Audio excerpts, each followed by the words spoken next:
it's at times like these that I'm not sure where I am. I sound like Honourable Edwards, but I belong here, and I feel like I'm in some form of schizophrenia. It's my sincere pleasure to introduce Graham to you. Let me give you a little bit of background to Graham. He was born in Kalgoorlie in Australia. Kalgoorlie is a mining town in Western Australia. If you can get a picture of Australia being the same size geographically, east to west, as the United States of America, Kalgoorlie is in the desert about 600 miles inland from the main city on the western side, so it's in a fairly isolated environment. He was educated at St John's Convent, Scarborough, Christian Brothers College, Perth, and Leederville Technical College. And following that, he was employed in various industries, the rail industry, worked in wool sheds in the petroleum field. Then he served in the regular army for 3 years as a member of the Pioneer Platoon 7th Battalion Royal Australian Regiment in Vietnam. And while he was in Vietnam, as a result of a landmine accident, he lost both his legs. He then spent 10 years with the Commonwealth Public Service as an officer in the Department of Defence and Veteran Affairs and the Vietnam Veterans Counselling Service.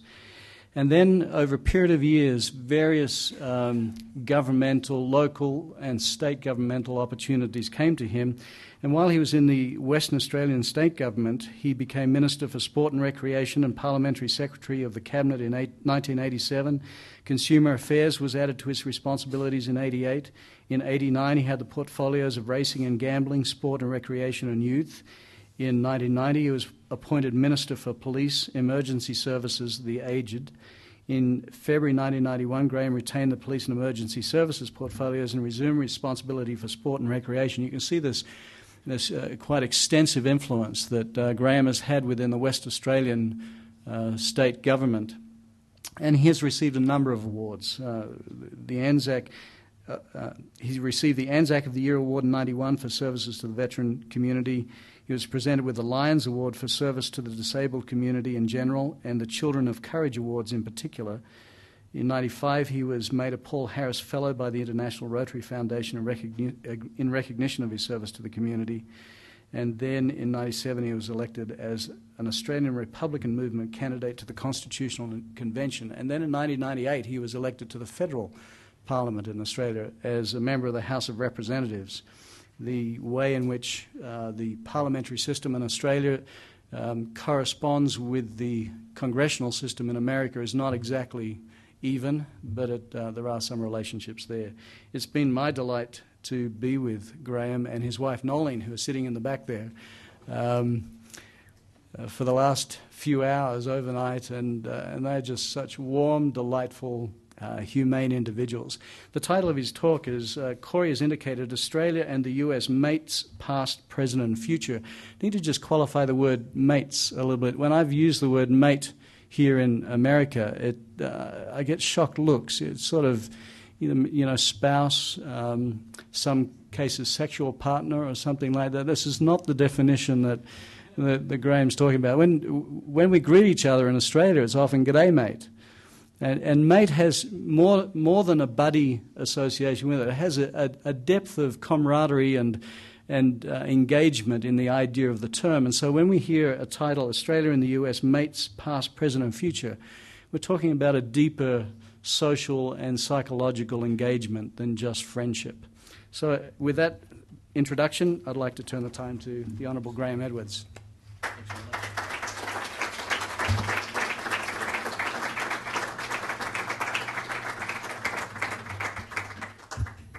Thanks very much, Campbell, and it is a delight to be here this morning. To Corey, to Dean Peterson, who we had the opportunity to say good day to a little while ago. Look, we arrived in the States a few days ago. We came in via Las Vegas. I had the chance to quickly go to Fort Worth and to Tucson, and then Nolene and I drove from Las Vegas to Salt Lake City through the Canyon country, and I've got to tell you, I think it's some of the most beautiful country I've seen in the world. And I couldn't help but be reminded of Lord Byron's words where he said, "I love man not less but nature more, and it really is a beautiful part of the world and a beautiful part of Australia. I will speak for around about 20 minutes. I hope not much longer. I didn't actually time this speech, but I'll get through it as quickly as I can. And then I'd like the opportunity just to have a yarn to you and for you to ask the questions that you want, and then that way we get to talk about the things that you want, and I'll do my best to answer any questions that you may have. It is a great privilege to be here this morning, and I thank the Church and Brigham Young University for the invitation extended to myself and Nolene to visit your wonderful state. I've visited the United States on a number of occasions, but this visit has been a personal highlight in my life and of my relationship with Americans and with the Church. My relationship with Americans started back in 1970 during my service with the Australian Army in Vietnam, a service during which I was wounded on 2 separate occasions. My safety on both occasions was largely achieved because of the skill, courage and dedication of American chopper pilots who pulled us out in some difficult circumstances and got my comrades and I to hospital in very quick time. My relationship with the Church began when I was elected to Parliament some years ago. We had a church member who used to come into my office in Perth to use our photocopier and other printing facilities, which we offered as a community service. This bloke's name was Phil Baker, and he was a man I came to admire and respect. His commitment to family, church and community was enormous, and he often spoke to me about the Church of Jesus Christ of Latter-day Saints. In time I became quite interested in the Church, its activities and its members, and subsequently Nolene and I were awarded a Family Values Award from the Church. Since then I have had constant contact with representatives from the Church and have had the opportunity to meet with many visiting Church dignitaries during their time in Canberra. The most recent of these was Professor Daniel C. Peterson from the Department of Asian and Near Eastern Languages at your university, who spoke in Parliament House sharing his vast knowledge and expertise on Iran. Indeed, I acknowledge and thank Lionel and Marion Walters of the Sydney Public Affairs Office for their kind assistance with our trip and for their ongoing liaison and support on behalf of the Church in Australia. They are both well known and well respected on both sides of politics in Australia. As I might add, because of people like them, the Church too is well known and well respected. Of course, I had the opportunity to watch the BYU dancers who performed at Parliament House in Canberra and also in my home city of Perth. I'm pleased to say that this BYU group won great admiration from audiences wherever they performed. Your church has a long history of involvement in Australia, dating from its time in rural New South Wales in 1844. However, the growth of the church was fairly slow in Australia, firstly in part because of quotas applied by successive Australian governments to visiting missionaries, and secondly because many young men from both countries were involved in the armed forces during both the First and Second World War. When these quotas were lifted in about 1947, the church members began to grow and the footprint of the church in Australia began to expand. The National Census of Australia in 1981 recorded church membership at 32,444, and between 1991 and 1996 your church recorded a growth of some 18%. This is one of the highest rates of growth in Australia for any church. Today your numbers in Australia are estimated at 117,000, with temples in every major city except Hobart in Tasmania. Of course, members of the church can be found in every major walk of life in Australia, and indeed the person who built our home back in 2000 was a member of the church. I hasten to tell you, however, that the reason he got the job was not because he was a member of the church, but because he was a good builder with a good reputation. The fact that he was a member of the church was a bonus for us because we knew that we could rely on him, his word and his work. One of my responsibilities as a federal member of Parliament in Australia is as Deputy Chair of our Parliament's Foreign Affairs, Defence and Trade Committee. This committee has a membership of 32 and is drawn from our Senate and our House of Representatives, which is, of course, Cinematic Congress. It is a multi-party committee with the majority held by the government of the day. The committee has two fundamental responsibilities. The first is to consider and report on such matters relating to foreign affairs, defence and trade as may be referred by the Parliament, the Minister for Foreign Affairs, the Minister for Defence or Trade. And the second is to inquire into and report on the annual reports of government agencies within its area of interest. This is a busy committee and without doubt the most significant committee within the Parliament, and one which many members actively lobby to get appointed to. We have had a busy few years, which included visits to Afghanistan and Iraq to spend time with our troops, and one of our most recent reports was on Australia's defence relations with the United States. And that brings me to the issue that I want to talk about today, that is Australia's relationship with the United States. If we take a broad look at the Australian-United States relationship, 3 points are important to state from the outset. First, there is a long-standing basis for strong relations between the people of the United States and Australia. Second, there are strong political links based on shared democratic values. And third, there are the commercial relations as well as defence and security ties. While relations with the United States have occasionally been the subject of controversy and disagreement, the mainstream political parties have mainly always supported the formal alliance between the two countries which we've had since 1951.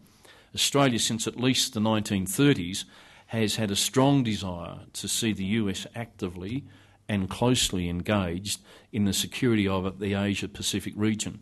Australian policy has consistently sought to support and help advance this. While there are long-term and close relationships between Australia and the US, the basis for the relationship has changed substantially. Australia developed a close relationship from the 1940s at the time of the threat of World War II and with a considerable sense of vulnerability and dependency. But from the 1970s, Australia's approaches to the US alliance have undergone some important developments, particularly as Australia has become a more self-confident, multicultural society with an increasingly close set of economic and political relations with the countries of South and East Asia. Australians and Americans have many shared interests and values in common, including a deep belief in freedom, a commitment to the rule of law, democracy, human rights and economic opportunity. There are broad and deep relations between both governments and peoples. Australia brings to the relationship its own distinct identity, which has been shaped by the composition of its people and by its location as part of the dynamic Asia-Pacific region. Australia also has its own political system, which is not a carbon copy of anyone else's. The process of European settlement in Australia began about 3 centuries after the Columbus journey to America. Since 1788, people from many countries have come to Australia, joining with original Aboriginal residents and traditional landowners. Australians have always been outward-looking and have never sought or pursued isolation from the world. 2 notable aspects of the outward-looking character of Australians were recently noted by Australia's ambassador to the United States, Dennis Richards. And this is what he said: 22% of Australians were born in another country, compared to 12% of Americans. 40% of Australians have one or both parents who were born overseas. 20 million Australians have 12 million passports, while 300 million Americans have 50 million passports. About 1 million Australians, or about 5% of the population, are overseas at any one time. That's the end of the quote. Australia's political system reflects the outward-looking nature of our country and our interest in drawing from others' experiences and ideas. Australia's robust democracy has drawn inspiration from both Britain and from other countries, including the United States. Professor Elaine Thompson originally called Australia's system Washminster, a mix of Westminster and Washington.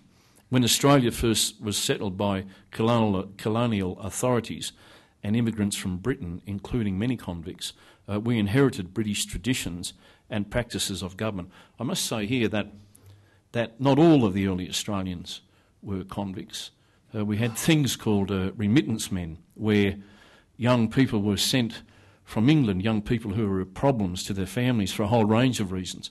They were sent to Australia because it was so isolated and out of the way, on the basis that they stayed away, and on that basis they were paid a remittance.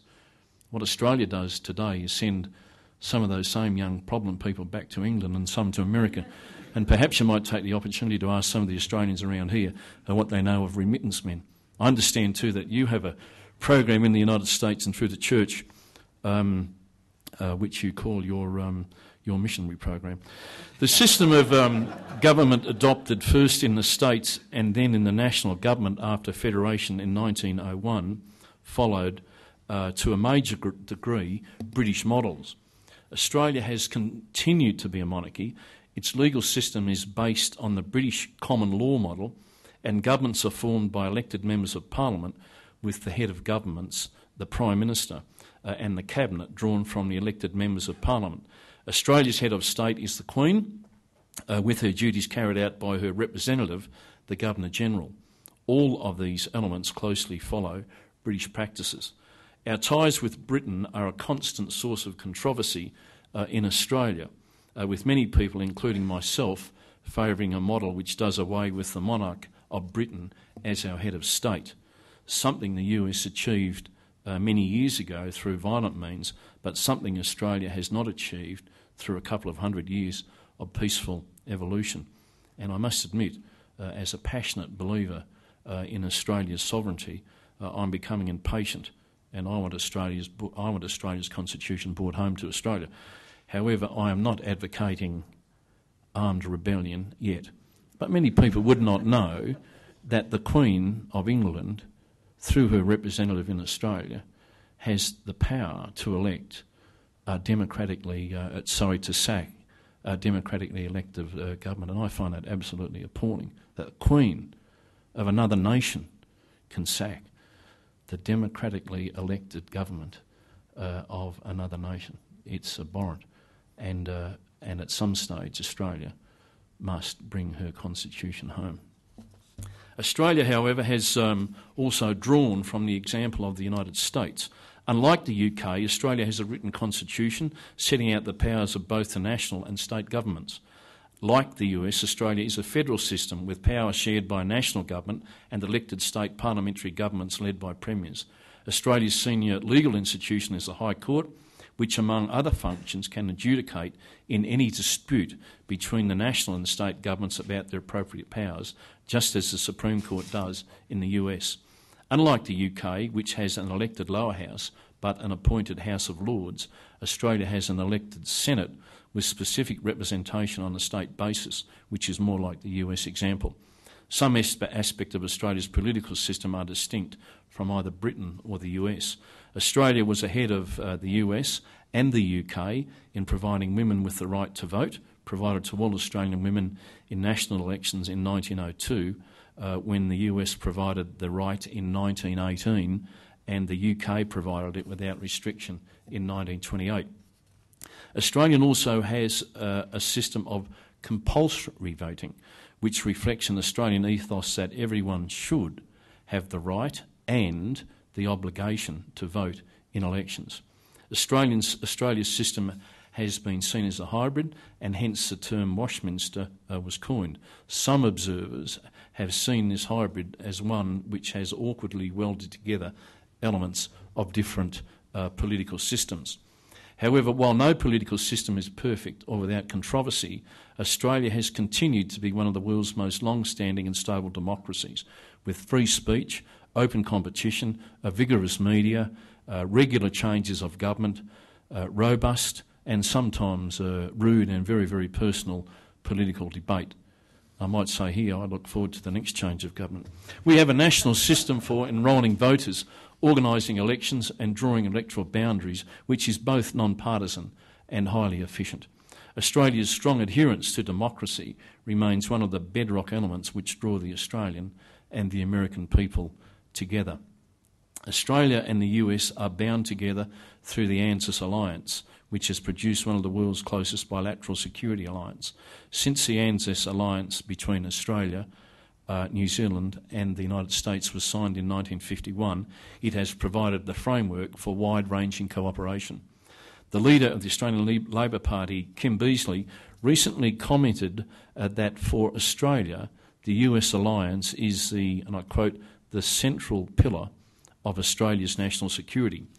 The ANZUS Treaty binds both countries in mutual cooperation in military and security issues and contains a commitment that both Australia and the United States will act to meet common dangers. ANZUS advances the national interest of both countries. The US benefits from Australia's hosting of the joint defence facilities, which are a vital part of the US capacity to monitor security issues on a worldwide basis. Australia, in turn, benefits greatly from intelligence sharing and cooperation with the US. Australia also provides assistance and support to US force deployments in the Asia-Pacific and has recently agreed to increase its assistance to Defence Force training through enhanced access to facilities in Australia. For Australia, the alliance underpins its security by continued close communication with the world's superpower, by providing access to the world's best military technologies and defence hardware, and through high-level sharing of intelligence.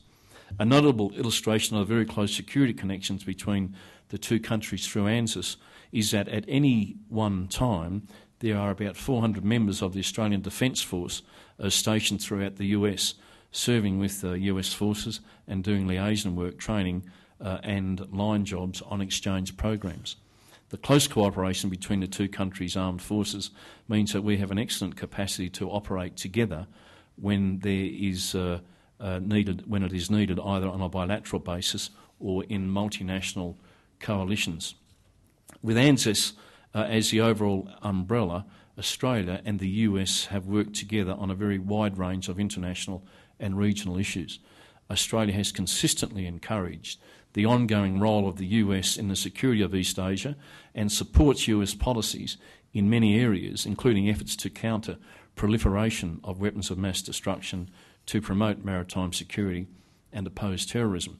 Australia and the US are founder members of major regional dialogue forums, particularly the Asia-Pacific Economic Cooperation called APEC Forum, which fosters a wide range of cooperation and each year brings together the President of the US, Australia's Prime Minister and the leaders of 19 other Asia-Pacific countries, including Japan, China and South Korea, for informal talks. Australia and the US are continuing to pursue important common goals in East Asia and the East Pacific. Both Australia and the US have very close relations with Japan, the world's second largest economy, and support its increasing international profile. Both countries are developing a close relationship with China and welcome its involvement in the global and regional economy and its participation in international forums, including the United Nations and the World Trade Organization. In pursuing policies in the Asia-Pacific, Australia sometimes has some different perspectives from those of the US. One issue where there is potential for different emphasis is China. A recent article written in Australia quoted that for the United States and Australia, the spectacular rise of that country, China, means different things. For the former, its main significance is the emergence of a potent geopolitical rival. For the latter, it is the opportunity for a rewarding partnership, and that opportunity is being eagerly seized by Australia.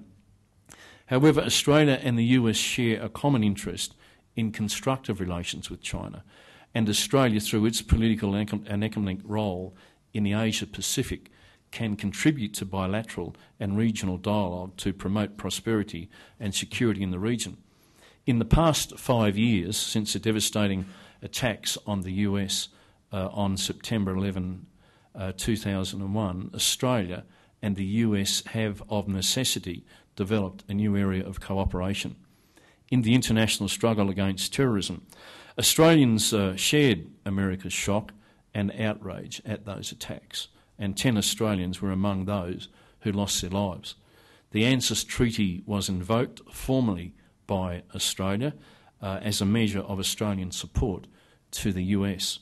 This was the first such formal invocation of the treaty, and it was done with the full bipartisan support in the Australian Parliament. Soon after the attacks, Australia announced that it would provide military support to the coalition struggle against terrorism, especially in Afghanistan, and Australia provided a contribution of some 1,500 personnel from the Navy, Army and Air Force. In 2003, Australia also provided support and participation in the US-led invasion and presence in Iraq, although this has been and remains a controversial issue in Australia, and I am one of the opponents of our involvement in that war. Australia has also cooperated with and supported counter-terrorism activities in Southeast Asia. Australia itself experienced the impact of terrorism when 88 Australians lost their lives in an attack on the island of Bali in October in 2000. A number of those young people were from my own electorate. 4 more Australians died in a later attack in Bali in October 2005.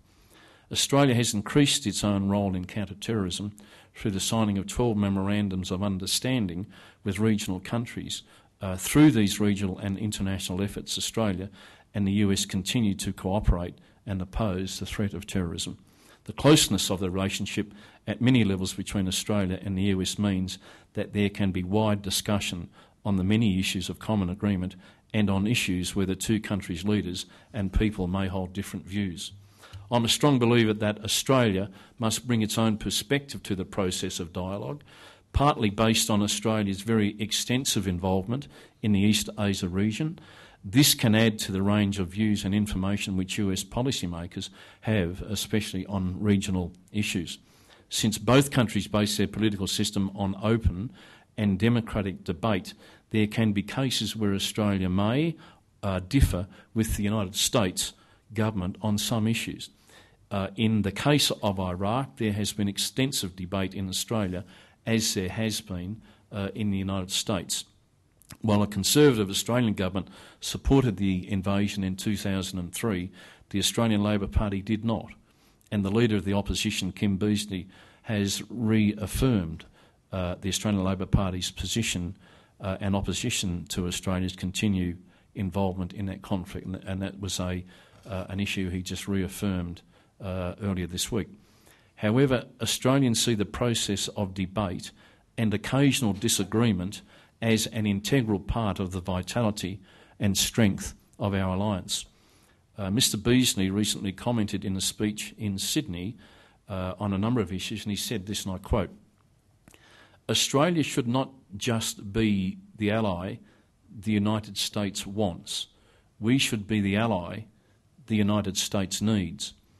It is vastly more important to be the ally the United States needs than to be the ally any particular American administration might want.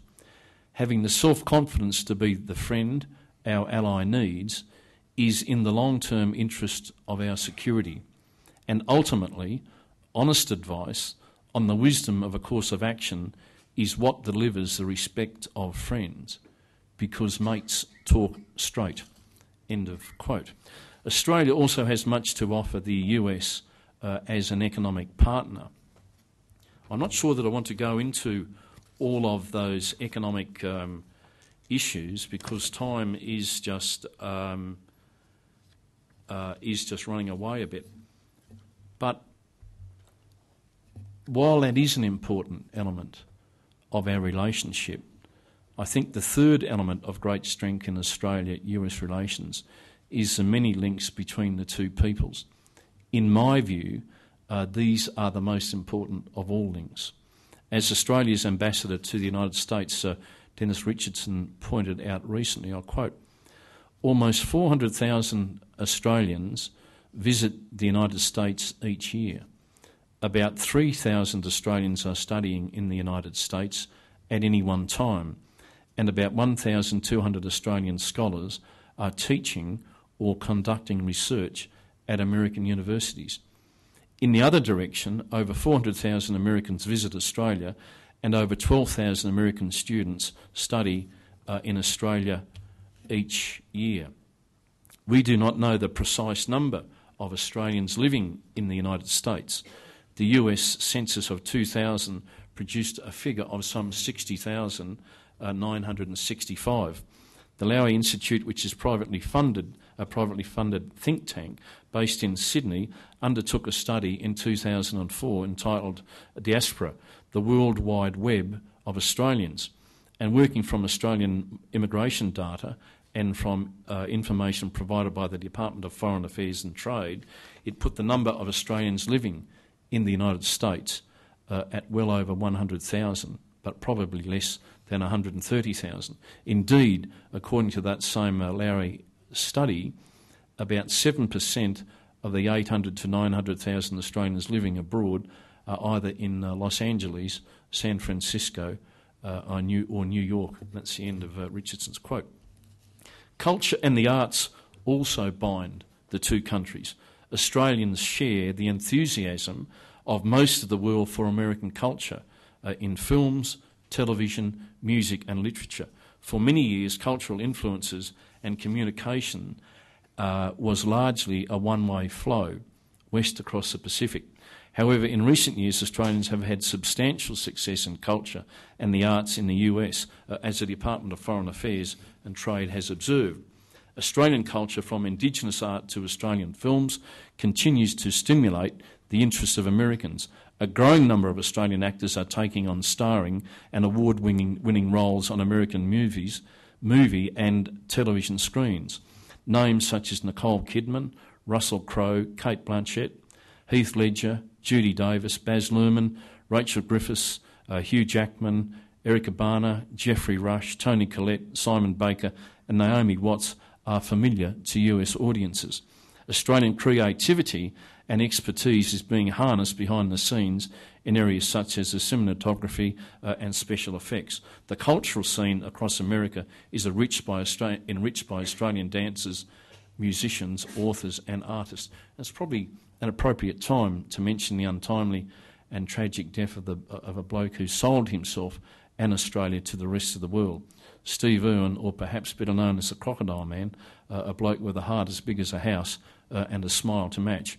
I know from the many TV interviews and messages of sympathy that came from the US to his family that he was very widely admired in America for his down-to-earth ochre humour and his daring and close encounters with dangerous and unpredictable animals.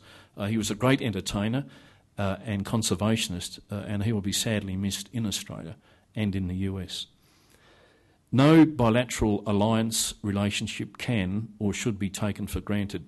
This most valuable relationship, which has been built up for many decades, still needs to be nurtured, managed and looked after. Australia and the US have distinct identities and some different perspectives on a range of issues. Challenges and disagreements on particular issues have arisen in the past and are likely to arise in the future. There is a potential for sensitivity and differences of view on how the coalition involvement in Iraq may be best pursued and how forces should be drawn at the appropriate time.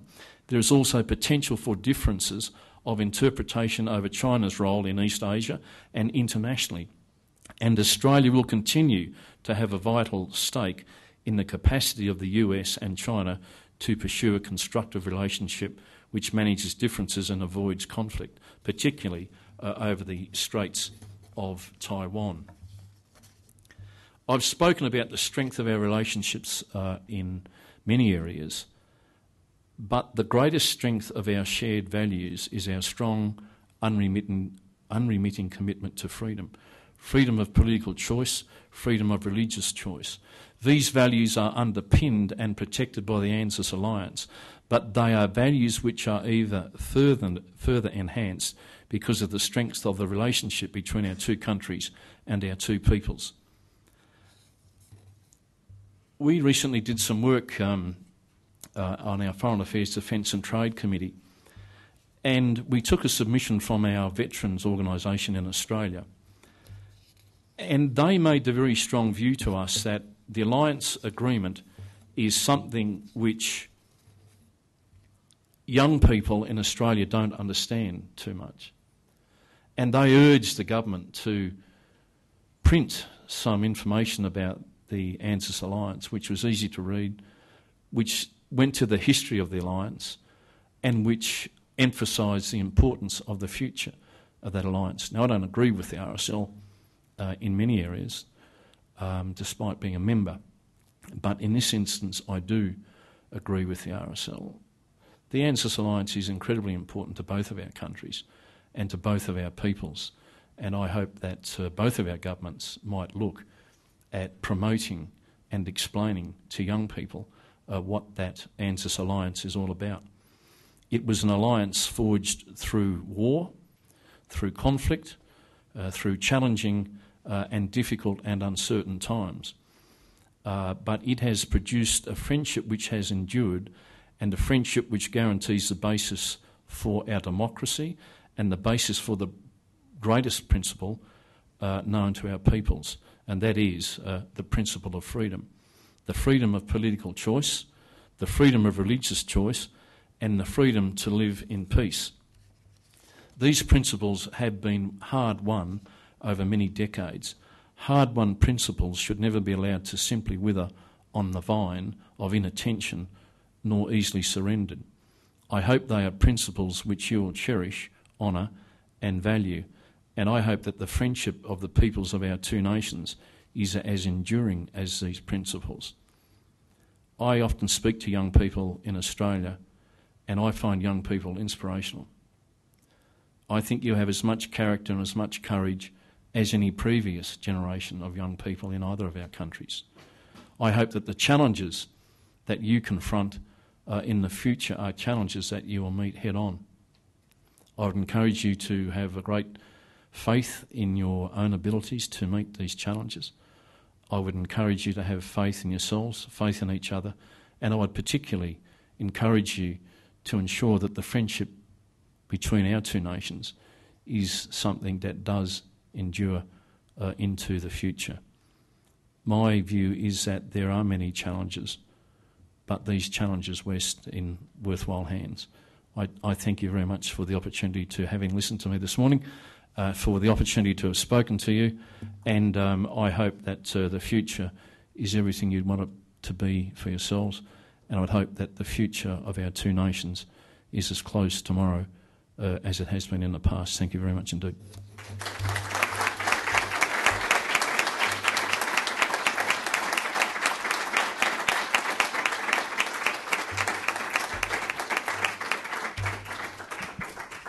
The Honourable Mr. Edwards has a few minutes and agreed to take some questions. If there are questions, please raise your hand and we'll bring the mic to you directly.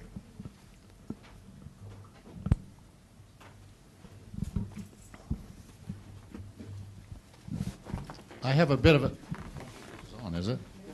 I have a bit of a personal question. Obviously, you've faced a great deal of adversity in your life.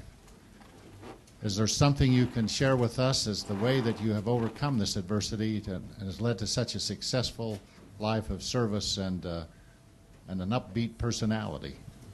Look, I don't know. I'm often asked whether I would have done the same things had I come back from Vietnam, not having lost my legs.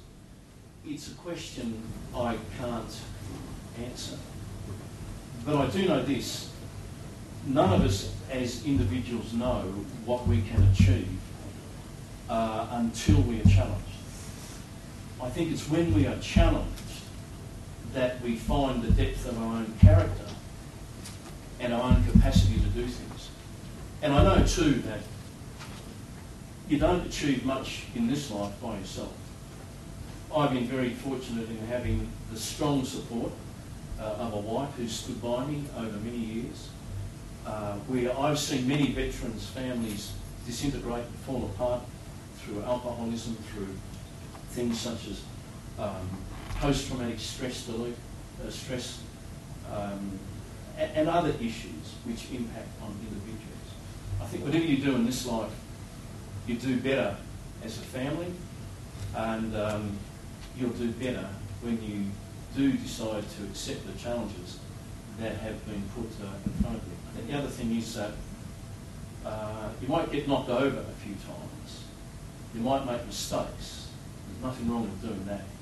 But the biggest mistake you can ever make is to lie down on the canvas and not get up and have another crack at things. So I've been blessed with a good upbringing, a good wife, a lot of support, and a preparedness to have a go, to have a crack at things and just see what you can achieve. And it's when you do those things, I think, that you work out what you can achieve in life.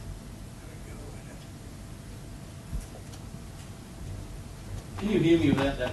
I just hate being behind that thing, that's all.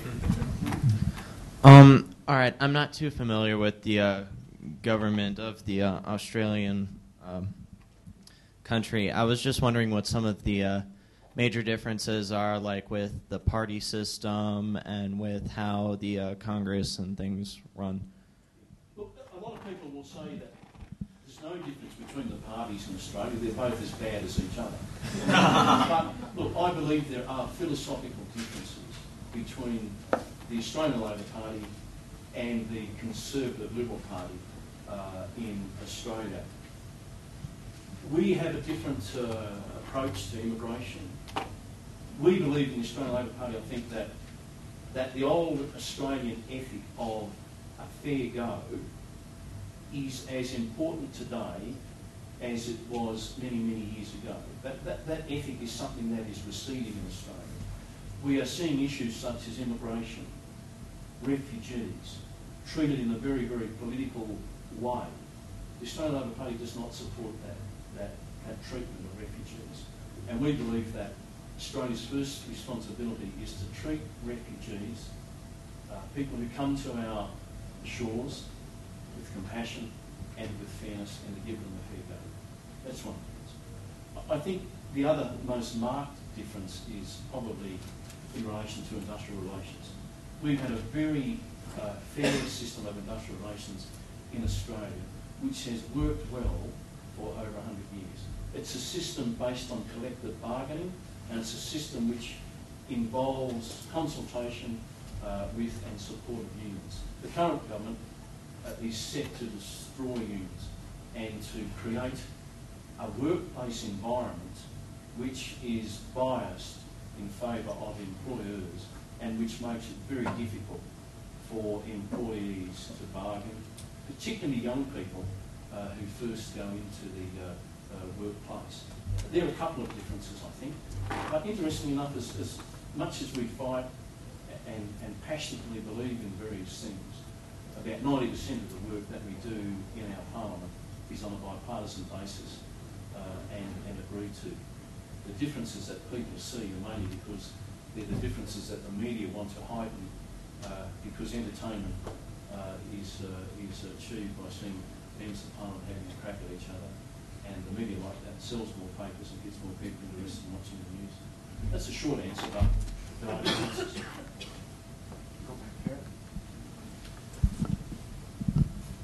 When you spoke about giving them a fair go, how do you feel that you can help the minorities actually assimilate into your culture?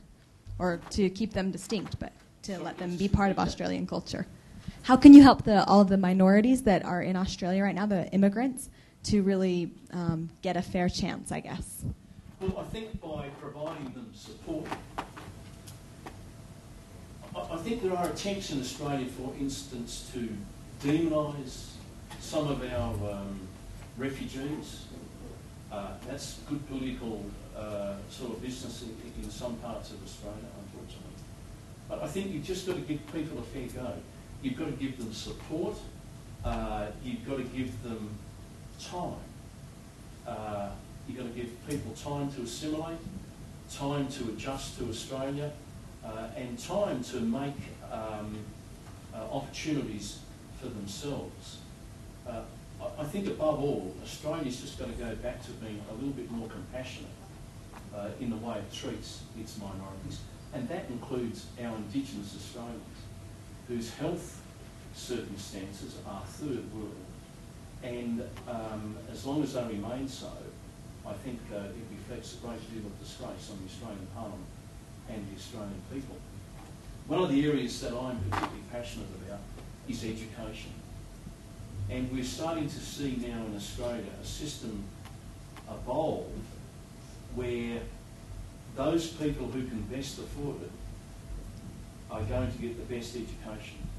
My view is that the resources in education must go into those areas of greatest need.